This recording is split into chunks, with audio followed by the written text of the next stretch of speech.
kubva uko. Kubva kuti? Ah, iwe. Usandira zvinaro man, rova kubva uko. Aiwa, aiwa, penyu ndebabi? Pangu apa ndorova ipapa. Azviti. Kuti zvaita sei? Zvare. Kochi. Iwe rova usamira vanhu mumataura man. Tsano. Muchiri kutakura sora here kati muri kutakura zviyo? Mafundi. Torova mafundi angu. Tsano musadaro. Vangu vachisakura.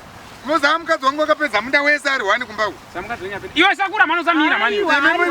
Muri kutadza kupa. Tarisai kuti zvose zvichaipa here zvichasvika here. Mukadzi wangu itotemerai pasi hapasina kwamunoenda apa. Munotsvaka mari icho. Muri kunzi imi makaona mukadzi wangu natoropito mugwenzi. Achiitei? Maiti. Yakabudana nikwandizivi nyaya inotoona. Yakana iwe sivare ndo Ndichiudzani. Hamuna kundiudzani? Ndichiudzani. Hamuna kundiudza kubva here? Vakandiona kupi?